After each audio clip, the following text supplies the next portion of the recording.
नमस्कार, मैं सुनैना कश्यप और आप देख रहे हैं KH लाइव हिमाचल। कुछ दिनों से हिमाचल प्रदेश पुलिस पेपर को लेकर एक सवाल काफी गूंज रहा है। क्या पुलिस पेपर रद्द होगा? आरोप है कि पेपर में धांधली हुई है, लेकिन दावा है कि पेपर लीक नहीं हुआ। इन सब के बीच जब खबरें आती हैं कि पेपर बेचने की डील कितने में हुई थी, ये डील किसने की थी, आरोपी पकड़े गए हैं, जांच जारी है, तो फिर तमाम दावों पर प्रश्न चिन्ह लग जाता है। जरूरी यह है कि अफवाहों से परहेज करें। जब तक कोई आधिकारिक नोटिफिकेशन नहीं आ जाती, तब तक खबरों के मायने ना निकालें। तो फिलहाल तो पेपर लीक होने जैसे कोई साक्ष्य नहीं मिले हैं। ऐसे में पेपर रद्द होने जैसे कोई हालात बनते नहीं दिख रहे। हाँ, जिस धांधली की बात हो रही है उसकी ताजा जानकारी आपको देने की कोशिश जरूर करेंगे। तो ताजा अपडेट ये है कि इस बार परीक्षा पास कराने की डील किसी दलाल ने नहीं बल्कि खुद अभ्यर्थियों ने की थी। पुलिस जांच में सामने आया है कि आरोपी विक्रम और बलविंदर उर्फ सोनू जरियाल से कुल 36 अभ्यर्थियों ने डायरेक्ट कांटेक्ट किया और 4 लाख रुपए में रिटन टेस्ट पास कराने का सौदा तय हुआ। हिमाचल प्रदेश पुलिस कांस्टेबल भर्ती फर्जीवाड़ा और पेपर लीक मामलों में आरोपी विक्रम और बलविंदर उर्फ सोनू जरियाल की इन्वॉल्वमेंट के चलते इस बार अभ्यर्थियों ने खुद इनसे कांटेक्ट किया था। उन्हें कांस्टेबल भर्ती की लिखित परीक्षा में पास करवाने की एवज में राशि देने की बात कही। पुलिस जांच में सामने आया है कि आरोपियों से 36 अभ्यर्थियों ने संपर्क किया। उनसे आरोपियों ने परीक्षा पास करवाने की एवज में 4 लाख रुपए की डील फाइनल की। इसमें से करीब 25 अभ्यर्थियों ने ही आरोपियों को 50,000 से लेकर 1.5 लाख रुपए दिए, जो ज्वाली और चंबा जिला से संबंधित है। पुलिस पूछताछ में आरोपियों और अभ्यर्थियों ने ये बयान पुलिस को दिए हैं। पुलिस जांच में एक और नाम भी सामने आया है। इसमें पुलिस पेपर लीक मामले में गिरफ्तार हो चुका एक युवक भी दोबारा अभ्यर्थियों को फंसाने का काम कर रहा था। इस युवक को आरोपियों ने अभ्यर्थियों को उनके पास लाने के लिए कहा था, जिसके लिए कमीशन देने की बात भी हुई थी। वहीं जांच में यह भी सामने आया है कि 15 जून को पुलिस कांस्टेबल भर्ती परीक्षा से 2 दिन पहले ही अभ्यर्थियों को जसूर में बुलाया गया था। इन्हें परीक्षा के दौरान बरती जाने वाली सावधानियों को लेकर सचेत किया। इसमें अभ्यर्थियों को मोबाइल फोन का इस्तेमाल न करने और किसी से भी बात न करने को कहा गया। आरोपियों की ओर से अभ्यर्थियों को 2 दिन पहले ही जसूर में बुलाए जाने के चलते कुछ को उन पर शक हुआ और वो वहां नहीं पहुंचे। संदेह के आधार पर जिन अभ्यर्थियों से पूछताछ की गई है, उन्होंने भी बताया कि वो परीक्षा के दिन सीधे परीक्षा केंद्र पर ही पहुंचे। हालांकि पुलिस जांच में अभी तक पेपर लीक को लेकर कोई भी साक्ष्य पुलिस को नहीं मिले हैं। इसमें अभ्यर्थियों के साथ ठगी होने और आरोपियों ने भी पैसे लेने की बात को कबूल किया है।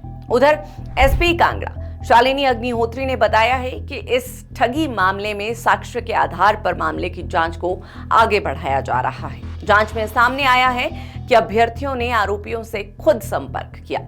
पेपर लीक के संबंध में अभी साक्ष्य नहीं मिले हैं, लेकिन मामले की गंभीरता को देखते हुए जांच सभी बिंदुओं पर जारी है। जिला भर में 18 सेंटर्स पे ये परीक्षा जो की गई और निर्धारित समय पे स्टार्ट होकर ये पीसफुली कंडक्ट हुई। साथ ही कुछ हमारे जो पुलिस के इंटेलिजेंस सोर्सेज हैं, उनसे हमें एक इन्फॉर्मेशन मिली थी कि कुछ लोग पुलिस भर्ती में पेपर को लिखित परीक्षा को पास करवाने के नाम पे लोगों से ठगी कर रहे हैं और उनसे पैसों की वसूली कर रहे हैं, जिसपे पुलिस द्वारा जो है तुरंत इसका संज्ञान लेते हुए जो है कुछ लोगों को क्वेश्चन किया गया, उनसे पूछताछ की गई और इसके तहत अभी पुलिस स्टेशन पालमपुर में सेक्शन 3184 और सेक्शन 35 BNS में ये FIR दर्ज की गई और प्रथम दृष्टया मामला जो है धोखाधड़ी का सामने आ रहा है और इसमें फर्दर इन्वेस्टिगेशन पुलिस की टीम कर रही है और जल्दी जो है इसका पूरा जो मैटर है उसको हम इन्वेस्टिगेशन के माध्यम से कड़ी दर कड़ी जरूर के इसको इन्वेस्टिगेशन कंप्लीट करने की हमारी कोशिश है। ये तो था फर्जीवाड़े से जुड़ा ताजा मामला। अब जरा आयोग का स्पष्टीकरण भी देख लीजिए। तमाम अटकलों और आरोपों के बीच हिमाचल प्रदेश राज्य लोक सेवा आयोग ने 15 जून को आयोजित पुलिस कांस्टेबल भर्ती परीक्षा को लेकर इंटरनेट मीडिया पर चल रहे नकल चीटिंग के दावों को खारिज कर चेतावनी जारी की है। इंटरनेट मीडिया पर अफवाह फैलाने पर चेतावनी दी है कि भ्रामक और अपुष्ट जानकारी फैलाने वालों पर सख्त कानूनी कार्रवाई की जाएगी। आयोग ने जनता से अपील की है कि पारदर्शिता और जवाबदेही में आयोग की प्रतिबद्धता पर विश्वास रखें। लोक सेवा आयोग की ओर से आधिकारिक तौर पर जारी स्पष्टीकरण प्रेस नोट में स्पष्ट किया गया है कि परीक्षा पूरी पारदर्शिता और सुरक्षा मानकों के साथ जिला प्रशासन की मदद से करवाई गई थी। आयोग की ओर से कहा गया है कि इंटरनेट मीडिया पर परीक्षा में नकल के आरोप संबंधी वीडियो पोस्ट वायरल हो रही हैं। आयोग ने इस तरह के मामलों को गंभीरता से लिया है और कहा है कि इस तरह के वीडियो पोस्ट की जांच की जा रही है। आयोग ने सीसीटीवी फुटेज, परीक्षा केंद्रों से मिली रिपोर्ट्स और अन्य साक्ष्यों की गहनता से समीक्षा की है, लेकिन अभी तक नकल या अनुचित साधनों के उपयोग का कोई प्रमाण नहीं मिला है।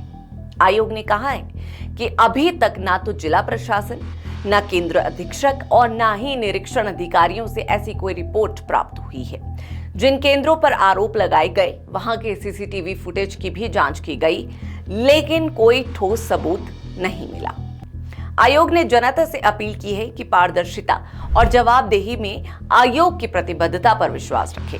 अगर किसी को शिकायत है तो संपर्क करें, और अगर किसी अभ्यर्थी को परीक्षा में संबंधित कोई शिकायत है तो वो सीधे आयोग से संपर्क करें। सभी शिकायतों की निष्पक्षता से जांच की जाएगी और आवश्यक कार्रवाई सुनिश्चित की जाएगी। लोक सेवा आयोग की ओर से कहा गया है कि इस तरह की कोई बात है तो संबंधित अभ्यर्थी सीधे राज्य लोक सेवा आयोग से संपर्क कर सकता है। सवाल कई है, पेपर में चीटिंग के आरोप लगे हैं। एक तरफ आयोग इसको लेकर कह रहा है कि सीसीटीवी फुटेज में चीटिंग जैसे कोई मामले सामने नहीं आए, उधर अभ्यर्थी रो रो कर इस बात को कह रही हैं कि एग्जाम सेंटर में सरेआम चीटिंग हुई है। अब जाहिर है कि इनमें से कोई एक तो सच कह रहा है।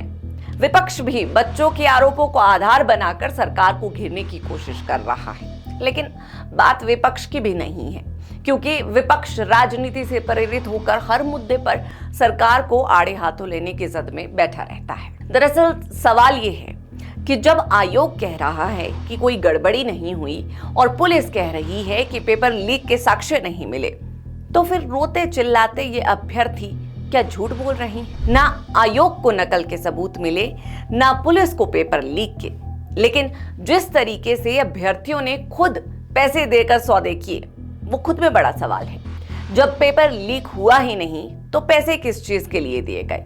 और अगर वाकई कुछ गलत नहीं था तो फिर अभ्यर्थी क्यों कह रही हैं कि चीटिंग हुई है? ये भी सोचिए, जब खुद उम्मीदवार परीक्षा पास करवाने के लिए सौदेबाजी कर रहे हैं तो फिर हम भ्रष्टाचार की शिकायत किससे करें? आरोप, अफवाह और असलियत, इन तीनों के बीच फंसी है हिमाचल की पुलिस भर्ती।